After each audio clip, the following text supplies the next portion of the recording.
Amin. Tenganingiz sog' bo'lsin, yuzlarga kirib yuring. Amin. Siz bizga bir bergan bo'lsangiz, ming qilib qaytarsinlar. Amin.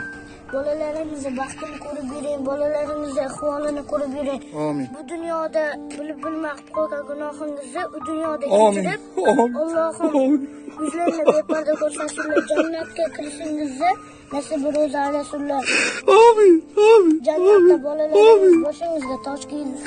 Amin. Amin. Amin. Amin.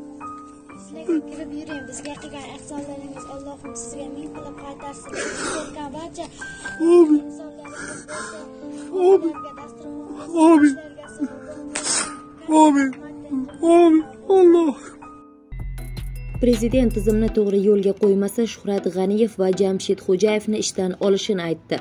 Shavkat Mirziyoyev Buxoro shahrida Xalq deputatlari viloyat kengashining 22-yanvar kuni o'tkazilgan navbatdan tashqari sessiyasida Buxoro va boshqa viloyatlardan 10 yil orqada qolayotganini aytib, hududni ijtimoiy-iqtisodiy rivojlantirish vazifalariga to'xtalib o'tgan edi. Ma'lum qilinishicha, prezident ijtimoiy-iqtisodiy sohalar qatorida qishloq xo'jaligiga ham e'tibor qaratgan. Qishloq xo'jaligi orqada ekanligi va davlat rahbarini mutlaqo qoniqtirmasligini ta'kidlagan. Yig'ilishda sohaga mas'ul bo'lgan mansabdor shaxslar ogohlantirilgan. Qishloq xo'jaligimiz juda orqada, shaxsan meni mutlaqo qoniqtirmaydi. Buxoro qishloq xo'jaligida suvni 2 barobar ko'p ishlatyapti. Bu suv qancha mehnat bilan yetib kelayotganini bilasizlarmi? Juda ko'p elektr energiyasi sarflayapmiz. Suvni tejashni qachon o'rganamiz? Tomchilatib sug'orishni qachon kengaytiramiz? Men Xo'jayevni qattiq ogohlantirdim. Agar eplay olmasa ishdan olaman. Yaqinda 2 vazirni ishdan oldim. Buni ham olaman degan prezident. Prezident buxorolik oila xonadonida mehmonda bo'ldi. Davlatimiz rahbari Buxoro shahrining Nizomiy mahallasida qurilgan zamonaviy uylarni borib ko'rdi. Bu haqda prezident matbuot xizmati xabar bergan. Ilgari bu hududda pana-pastqam, kanalizatsiyasi yo'q uylar bo'lib, shahar ko'rkini buzib turardi. O'tgan yili bu yerda 7 qavatli zamonaviy uylar, savdo va xizmat ko'rsatish shoxobchalari barpo etildi. Shavkat Mirziyoyev mehnat faxriysi Ne'mat Otaxotamov xonadoniga kirdi. Dasturxon atrofida dildan suhbat bo'ldi. Bu oila oldin shu mahalladagi eski uyda istiqomat qilar edi. Endi barcha ushbu zamonaviy mavzeda yashayotganidan rozi. Prezident xalqimiz mana shunday zamonaviy sharoitlarda yashashga munosib ekanini ta'kidladi. Shu yerda Buxoro viloyatida avtomobil yo'llari qurish va ta'mirlash, Buxoro shahrida oq va suv inshootlari qurish, eski ko'p qavatli uylar qiyofasini yangilash rejalari haqida axborot berildi.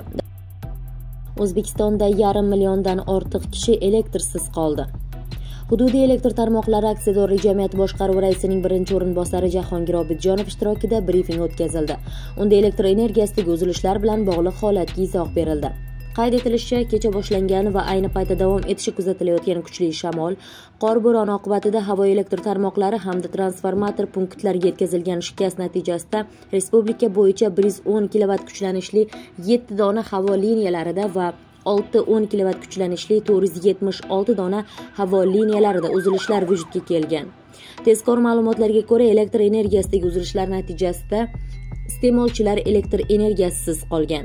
Ayni vaqtda iste'molchilarni bosqichma-bosqich tarmoqqa qayta ulash ishlari olib borilyapti. Shuningdek, elektr energiyasisiz qolgan 350 200 dan ortiq yoki deyarli 60% qayta tarmoqqa ulanishi ta'minlangan.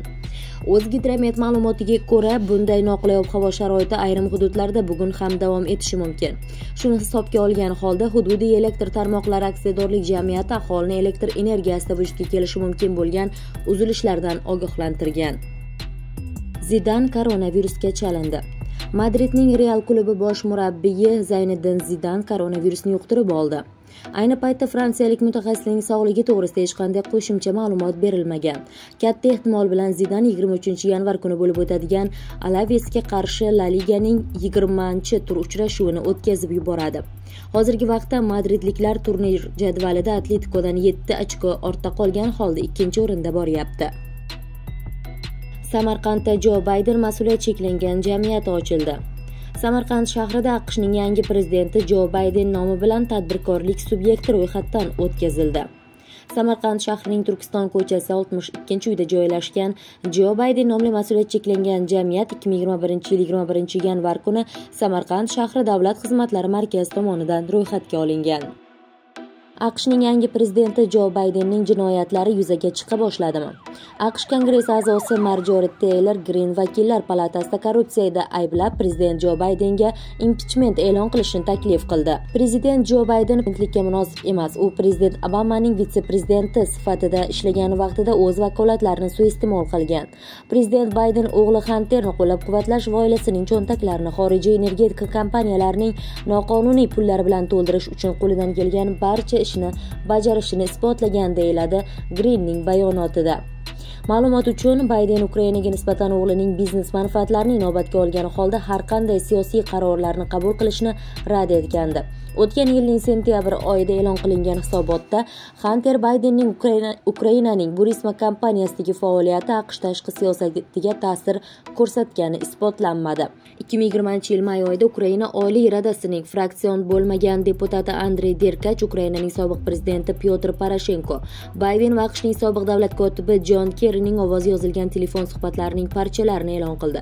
Xususan, yozuvda Bayden Poroshenkoga Baydenning o'g'li Hunter ishlagan Burisma kompaniyasiga rahbarlik qilgan bosh prokuror Viktor Shokinni $1 milliard evaziga lavozimdan ozod etishni tavsiya qiladi. Ammo Poroshenko bu audiozuvlarni soxta deb atagandi. Iyun oyida Derkach Poroshenko va Bayden o'rtasidagi telefon suhbatlari audiozuvlarining ikkinchi qismini e'lon qiladi.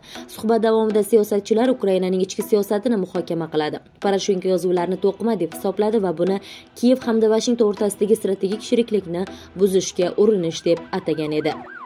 Buxoroda prezident tashrifi paytidagi elektr energiyasi uzilishiga izoh berildi. Ijtimoiy tarmoqlarda energetika vaziri o'rinbosari Behzod Normatov imzosi qo'yilgan faksogramma tarqatildi. Faksogrammada 2021-yilning 21-yanvarida Qoraqalpog'iston Respublikasi va Xorazm viloyatida kechki payt Buxoro, Navoiy viloyatlarining ba'zi joylarida yomg'ir va qor yog'ishi kutilayotgani sabab aksiyadorlik jamiyat rahbarlari ogohlantirilgan va tizimdagi barcha korxonalarda sanoat xavfsizligi ishlarini kuchaytirish lozimligi ta'kidlangan. 21-yanvar kuni kechki payt soat 23:00 dan boshlab Buxoro shahrining katta qismi va viloyatning boshqa tumanlari elektr energiyasiz qolgan. Issiqlik tizimida ham muammolar kuzatilgan, ayniqsa Buxoro shahrining 3-, 4-, 6 kichik nohiyalarida qariyb tongga yaqin elektr energiyasi qayta tiklanmagan. Elektr energiyasining uzilishi prezident tashrifi chog'ida yuzaga kelgani va uzilish viloyatning boshqa hududlarida kuzatilgach, holat ijtimoiy tarmoqlarda ko'plab muhokamalarni keltirib chiqargan. Vaziyatga oydinlik kiritish maqsadida Buxoro hududiy elektr tarmoqlari korxonasi aksiyadorlik jamiyatining Buxoro shahar bo'lim boshlig'i o'rinbosari Anvar Qurbonov bilan suhbatlashildi. Mazkur tashrif prezidentimizning Buxoroga birinchi tashrifi emas. Bunday holat ilgari hech qachon kuzatilmagan. Noqulay ob-havo sharoiti tufayli hududdagi elektr tarmoqlari tizimida nosozliklar kelib chiqdi. Kuchli shamol bilan yomg'ir aralash qorning yog'ishi, ustiga ustak qorning ham muz aralash kelishi elektr energiyasi ta'minotida uzilishlar yuzaga kelishiga sabab bo'ldi. Hududdagi Moxosa va Alatxona nemstansiyalaridagi uzilishlar yuzaga kelgan. Ma'lumki, har bir nemstansiyaga 70 ga yaqin transformatorlar ulangan bo'ladi. Agar bitta transformatorda qisqa tutash yuzaga kelsa, bu to'g'ridan-to'g'ri nemstansiyadagi yo'nalishli feeder moslamasining o'chib qolishiga sabab bo'ladi. Natijada feeder moslamasi bilan aloqador boshqa transformatorlarda ham elektr energiyasi ta'minotidan uzilishi kuzatiladi, deydi Anvar Qurbonov.